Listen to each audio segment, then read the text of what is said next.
Assalamualaikum warahmatullahi wabarakatuh.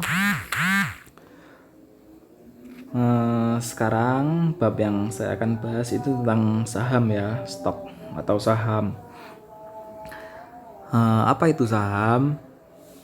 Yo, mesti jelas sih kalian wis ngerti ora ya saham itu apa. Tapi ini untuk yang mungkin belum tahu. Saya akan menjelaskan tentang saham, pokoknya tentang instrumen investasi lah, tentang saham, kripto, forex, reksadana. Nah, itu tak jadikan satu is. Yang pertama saya akan menjelaskan tentang saham. Saham itu misalkan gini, langsung contoh aja biar paham. Misalkan saya ada 3 orang, saya, Rudi, Andi gitu ya. Ada 3 orang, saya, Rudi, Andi. Kami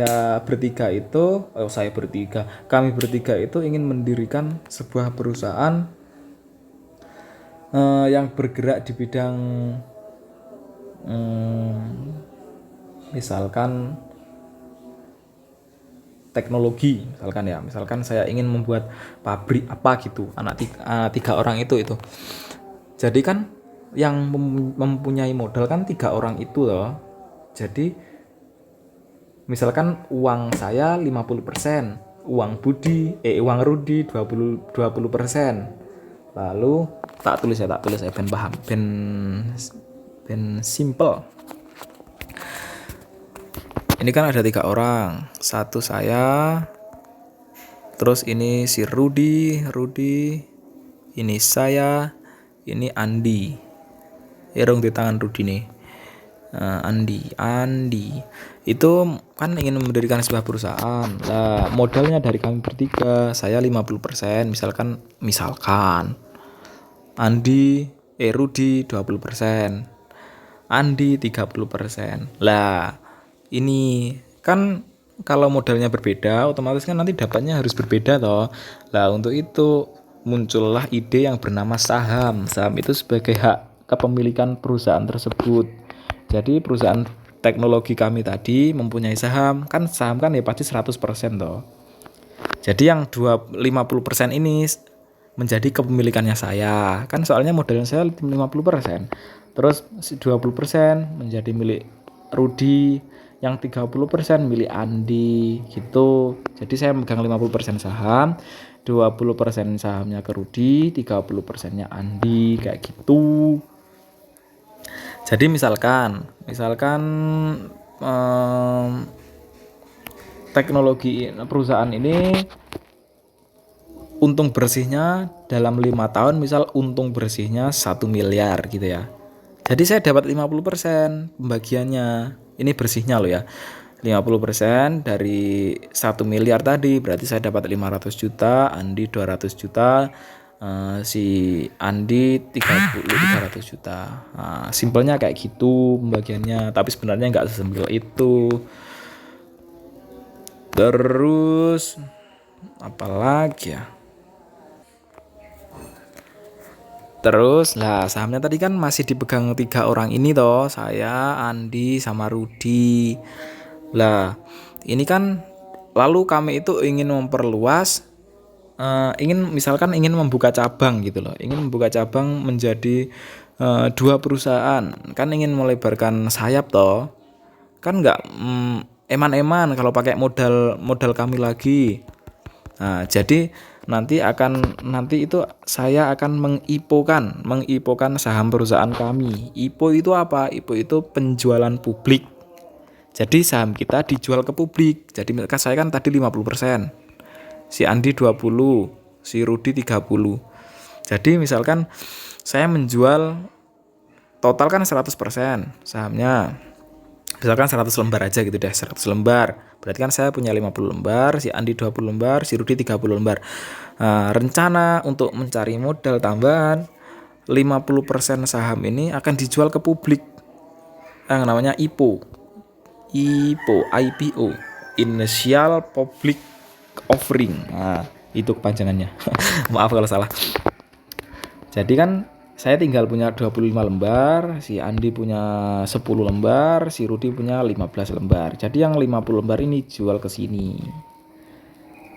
Lah ini dijual ke publik kan dapat, lalu ini orang retail yang ingin membeli banyak, misalkan ini perusahaan, nah ini ada orang namanya Budi, ini Randy, ini Melki, ini Wisnu, di masih banyak lah, membeli saham 50 lembar tadi. Jadi kan 50 lembar sahamnya kan setengah dari total saham kan dipegang oleh banyak orang ini toh, oleh retail-retail ini toh. Lah ini yang ditradingkan. Lah biasanya kan kalian dengar kata trading saham Bank BCA, Bank Mandiri. Ya ini orang-orang ini yang disebut trading. Nah, kita langsung fokus ke sini aja ya. Ini sudah nggak dipikir, sudah paham toh yang ini. Lah kita masuk ke sini. Kan tadi banyak orang, ada Wisnu, ada Melki, ada Randy yang beli saham. Ya ini yang trading itu. Jadi yang saham yang diipokan tadi itu masuk ke bursa saham. Jadi bisa dijual belikan. Jadi misalkan ini pegang setengah lembar saham, misalkan ini pegang seperempat saham. Lah ini bisa dijual belikan ke bursa pasar ini. Perusahaan yang sudah IPO itu sudah masuk bursa saham. Jadi yang ditradingkan itu ya saham yang masuk ke publik ini, yang ke IPO ini, yang di pasar saham ini. Jadi nanti orang ini bisa jual ke orang ini, nanti ada yang beli lagi. Misalkan orang ini beli di harga 5.000 gitu. Nanti kalau sudah 10.000 dijual, nanti orang lain beli. Ya gitu, untungnya trading dari itu, beli murah, jualnya pas mahal. Kayak gitu. Keuntungan lainnya dari dividen, tapi nggak semua perusahaan membagikan dividennya. Dividen itu bagi hasil dari keuntungan perusahaan. Misalkan perusahaan saya tadi kan perusahaan teknologi ya, misalkan keuntungannya 1 miliar. Nah, tapi kan saham yang 50% sudah dilepas ke publik toh. Jadi saya Andi Rudi tadi ya dapat dividen dari keuntungannya itu, tapi cuma sesuai dengan saham yang kami pegang. Lalu yang 50% keuntungan ya dibagikan ke teman-teman yang memegang saham ini, yang kecil-kecil retail-retail ini. Jadi dibagi rata gitu. Jadi kalau ada di Google misalkan di berita dividen saham ini Rp50 per lembar, ya itu artinya keuntungan itu dibagi bersaham, keuntungan perusahaan tersebut per lembar sahamnya. Jadi per lembar sahamnya Rp50 misalkan dia memegang 1 juta token, artinya dia mendapatkan keuntungan 50 juta token saham. Misalkan dia memegang 1 juta lembar saham, artinya 1 juta dikali per lembar tadi Rp50, artinya 50 juta gitu. Jadi keuntungan kita memegang saham itu yaitu dari capital gain. Capital gain itu ya tadi, misalkan beli di harga sekarang terus dijual di harga tinggi, ya itu perbedaan harga, itu namanya capital gain.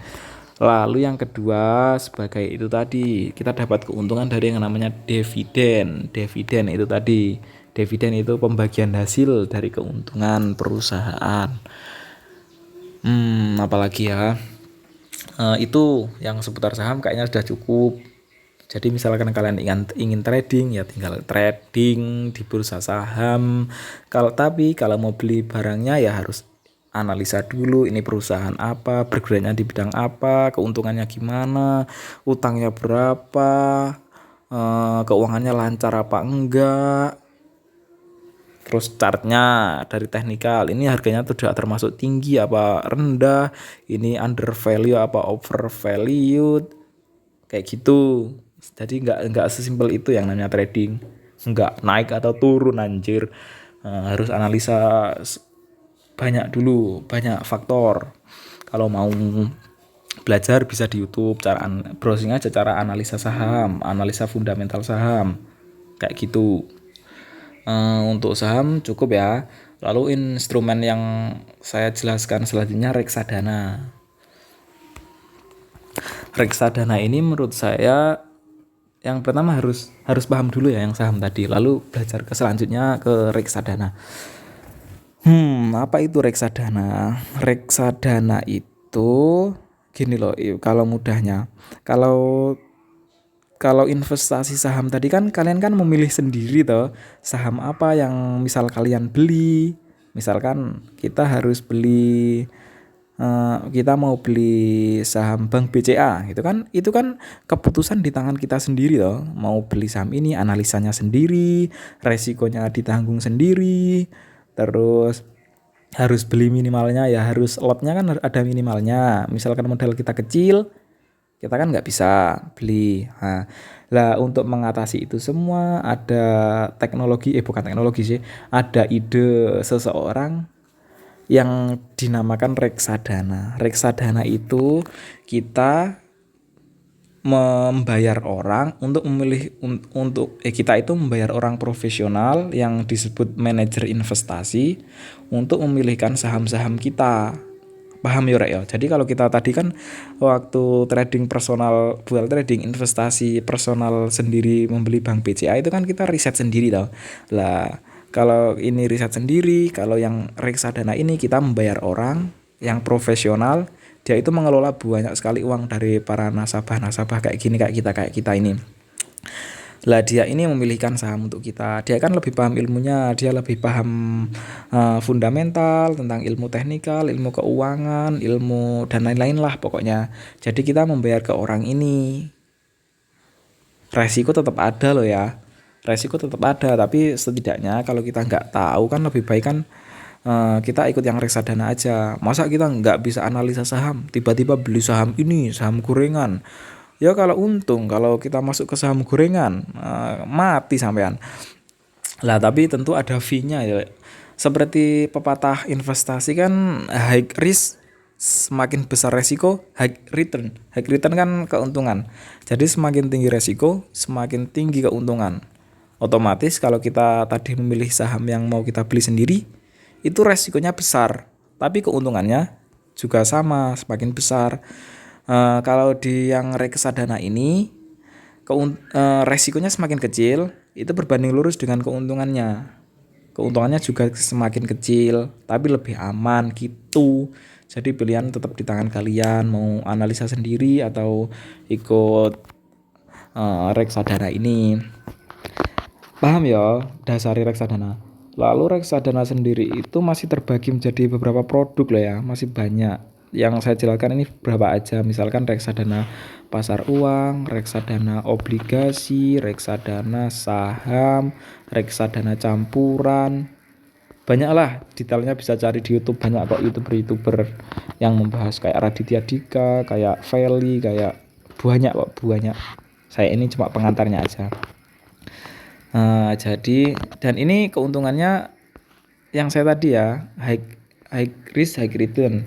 Jadi ini misalkan kayak obligasi ini resikonya kecil tapi keuntungannya juga kecil.